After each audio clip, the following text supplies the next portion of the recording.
So this is what I got for the GS800 from Toyota. I had it freighted over to my dealership. Overnight parts from Japan. We'll put it on my tab at Harris. It's a brand new 2JZ GTE short block. 2JZ engine, no shit. And what did I tell you? It's not remanufactured or reconditioned or anything like that. This is brand new, and I'm really surprised they still make these. This is the most beautiful thing I've ever seen in my life.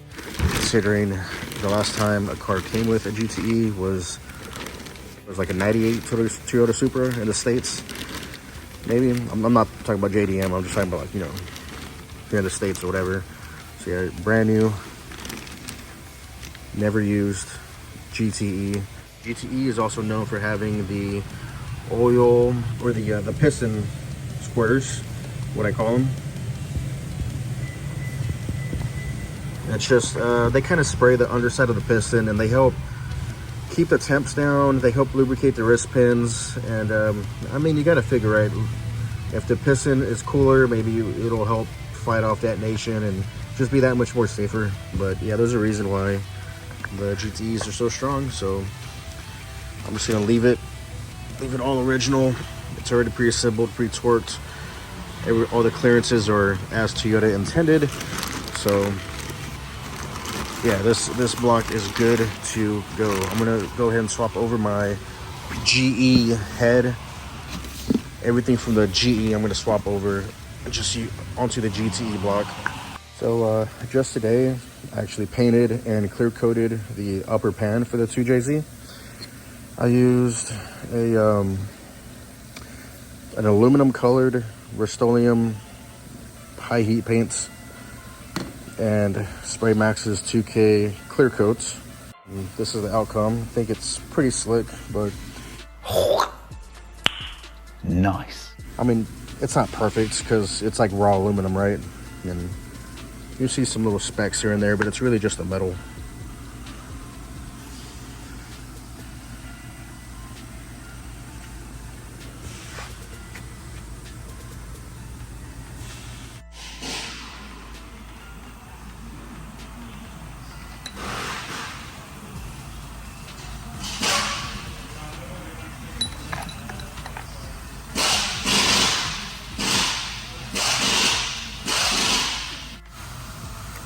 Why am I missing one?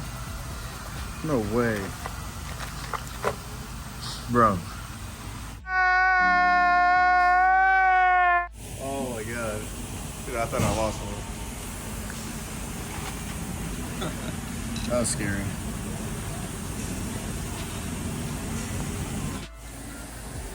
Alright, here's our GTE head gaskets. In case you want to know, there's a part number. If anybody out there cares. Probably We not. don't care. Yeah, nobody cares. I'm here to tell you right now, we don't care. Let me tell It's like super thick. Usually head gaskets aren't that thick. Thank you. What? Like me? So I'm gonna go ahead, like all the bits and pieces, I'm gonna prep them, probably paint them, clear coat them. I kind of want to clear coat the block. What do you think? Should I put clear on the block or not? We don't give a fuck. No? Alright, I'm gonna do it anyway.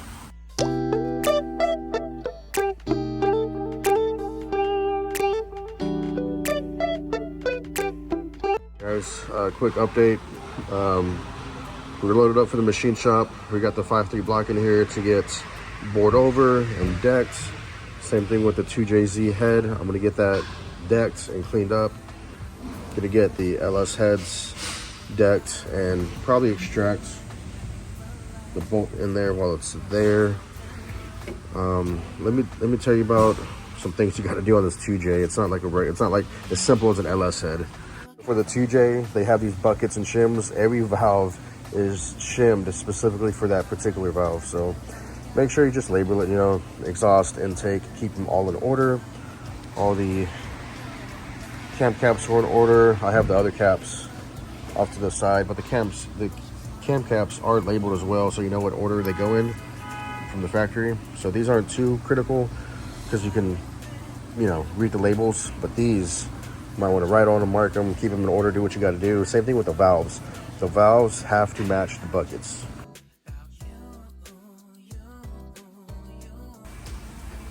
Jeez, so much carbon. Got the cams.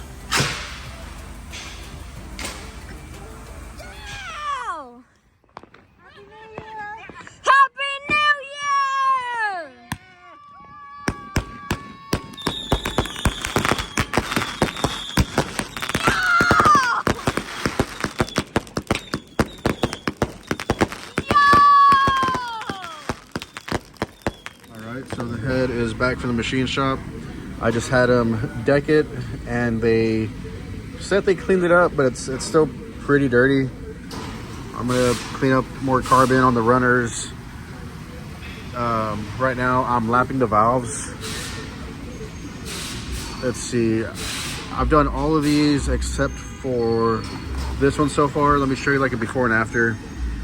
You can definitely tell which one's been lapped and which ones haven't. So the one on top I already lapped. You can just see how smooth it is right there. That's where it makes contact in the valve seat. This one's a little rough. And the same thing goes for the seat. You can tell it's been lapped. This one has not. So as far as that process goes,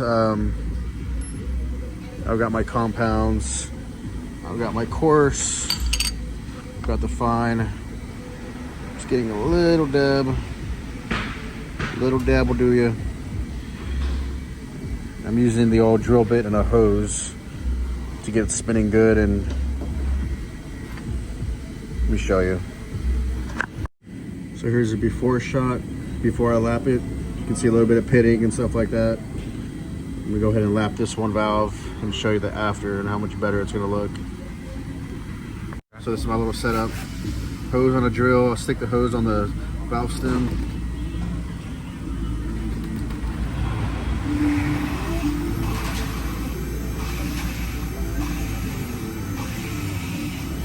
Let it eat a while and then switch over to the fine compound. And after I'm done here, I'll show you the after results when I'm done. All right, so that valve seat has been lapped. See how the pitting and things have been taken out. And then the same thing for the back side of the valve where it's all shiny. That's the contact area that rests on the seats. So yeah, I gotta do that a lot of times because all this is only the coarse compound. I'm gonna go back again, all of them with the basically polishing. What does it say, fine? So yeah, I'm gonna be doing this for a while.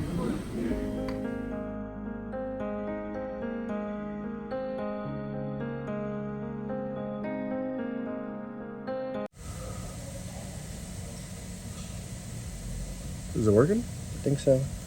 Yes, sir. Nice. One left. That's one. One left. La última. What a process.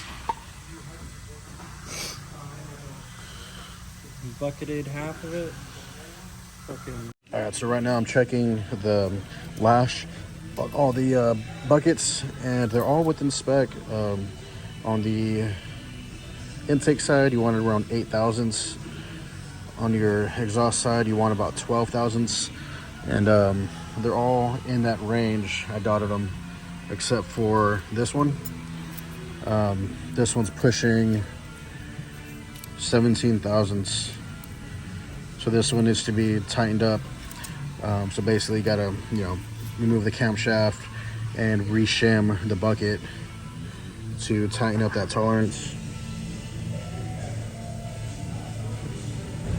Yeah, it's pretty loose. You can tell just by looking at it right there. So I'm gonna go ahead and take this. This will be the exhaust cam. I'm gonna take the exhaust cam off, and I gotta measure how thick this shim is and find one that's just barely thicker. And if anyone cares, I'm using the Duplicolor engine enamel with ceramic. It's supposed to look like a raw aluminum. I'm just kind of going everything over the head and the valve covers. trying to make it look clean.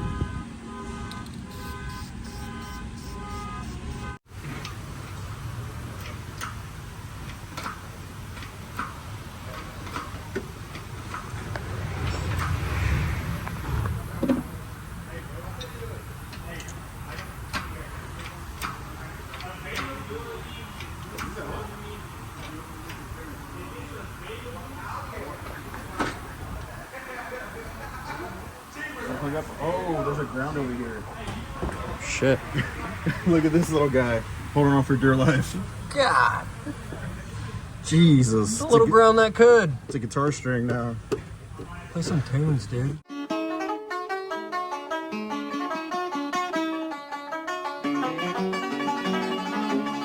And before the fucking crane drops into the car. I'm about to bust that wire. Boom. She's out. That's how it goes in, right? Just like that? You drop it in like that? Yes, we're gonna do a transaxle assembly. Sideways 2J. Sideways 2J. Now let's drop it back in. All right. In we go. Thank God they never did that. Jesus. All right, let her loose.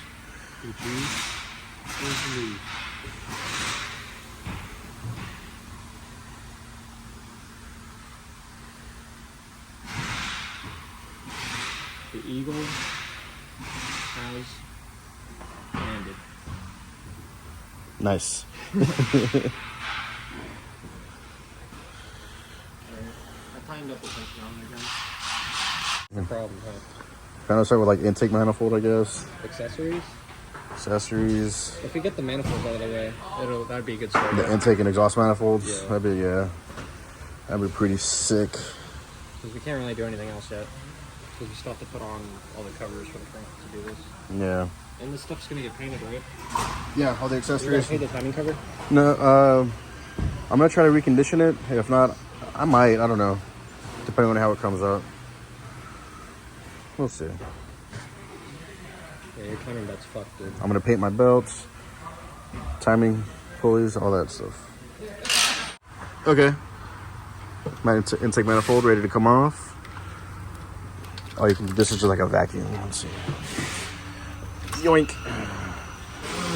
Done. All right, so quick update. I've got the upper intake manifold, the whole assembly off. I went ahead and scuffed it up, scotch brighted, scrubbed up the lower. I'm gonna just print it with the silver ceramic and treat it just like the rest of it. Paint it, let it cure up, and then 2K clear it. So everything's nice and glossy and looking fresh and clean. So just a quick update of what I'm doing. Hell yeah.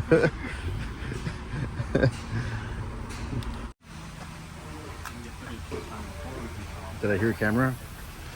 Lights, camera, action.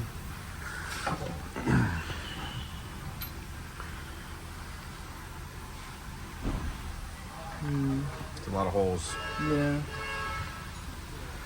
That hose going over the fan's gotta come out. Oh yeah, that sure does have to come off.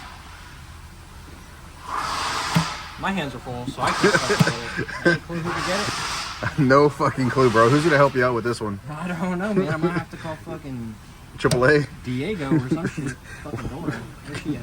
Where's she? Where's... All right, go for it. You're good. Well, there's that shit.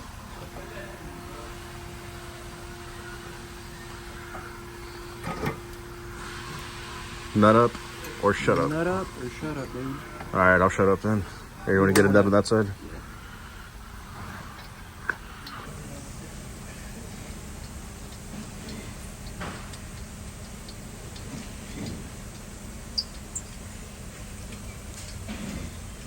Simultaneous nuts at the same time. You have a nut in each I feel hand. like you cross-threaded this one, I'm not gonna lie. By hand? Yeah, I think you actually did. I'm not that strong, bro. You did, though.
face. And give me your opinion if it's like backwards or upside down. I'm like dyslexic. Perfect. That's good.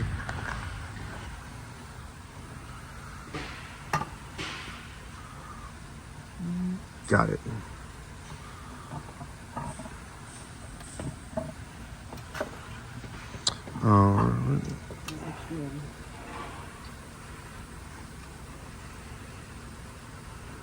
Done. Turn it on. Turn it on. Crank it. So what was in the box? The hardware you said was in a box? There's bolts and there's nuts, but I only have... That was exhaust manifold, I think. Oh, okay. That looks like the right hardware. I mean, it's just 12 millimeters. Where are the rest of Oh, the yeah, you need bolt bolts. over? That's true. Which ones are these? There we go. You want to help? All right, so I think this should be a stopping point for this video. I went ahead and ordered a new VVT gear because these have internal O-rings and they can leak oil and whatever. I'd just rather have a brand new one. I did get the Gates belt. Gear will be here soon. So that way I'll put the tension on, get it all timed up. I gotta put the new valve cover gaskets, power steering pump, just a couple things like knock sensors, temp sensor, oil filter housing. But yeah, this could be the stopping points for today. And yeah, next chance I get, next video, I'm gonna completely finish off swapping everything over from this guy. Like I said, sensors, temp starter, flywheel, blah blah blah, water neck, just a lot of little things, and then we'll get it in here. Peace.